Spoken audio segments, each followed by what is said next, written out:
মোটামুটি খুব ভালোই হয়েছে প্যান্ডেলটা।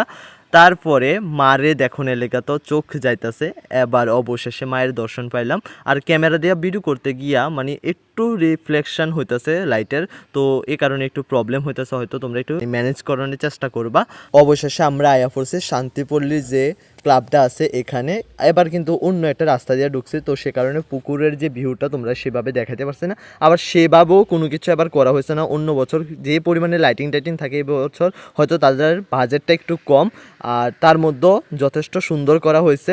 আর এই দেখো প্যান্ডেলের সমস্ত কাজটা তোমরা দেখাইতেছি। তারপরে এই দেখো মায়ের মুখ দর্শন আমরা করলাম, অসম্ভব সুন্দর লাগতেছে, মানে দুর্দান্ত হয়েছে। আর গয়নাগাটিটি মারে এমনভাবে পরানো হয়েছে, মানে জ্যান্ত লাগতেছে পুরোপুরি।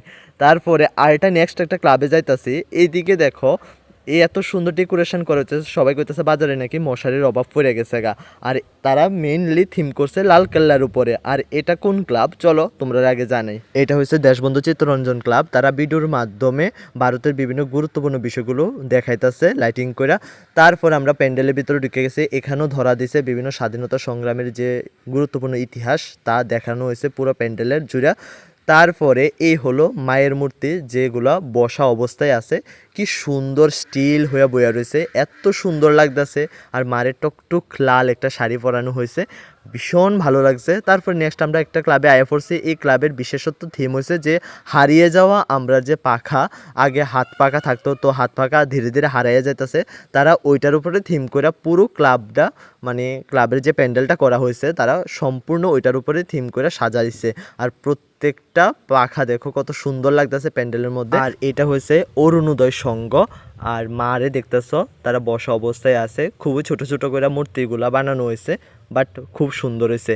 দেন আমরা আয়া পড়ছি আস্তাবল ময়দানে যে ক্লাবটা আছে, এখানে যে পূজাটা করছে এটা পোলস্টার ক্লাব, তারা একটা বাড়ি বানাইছে। তবে আমি জানি না এটা কিসের সাথে রিলেটেড, বা আমার ওই রকম কিছু ধারণা নাই। তবে মণ্ডপের ভিতরে ঢুকা দেখতেছি এখানে ভারতের যে মহান মানুষরা আছে তারার মূর্তি এখানে বানানো হয়েছে। এখানে মহাত্মা গান্ধী থেকে শুরু কইরা ভগৎ সিং, তারপরে মাদার টেরেসা, ঈশ্বরচন্দ্র বিদ্যাসাগর, তারপর রবীন্দ্রনাথ ঠাকুর সহ বিভিন্ন মূর্তি। আর অবশেষে মায়ের দেখা পাইলাম।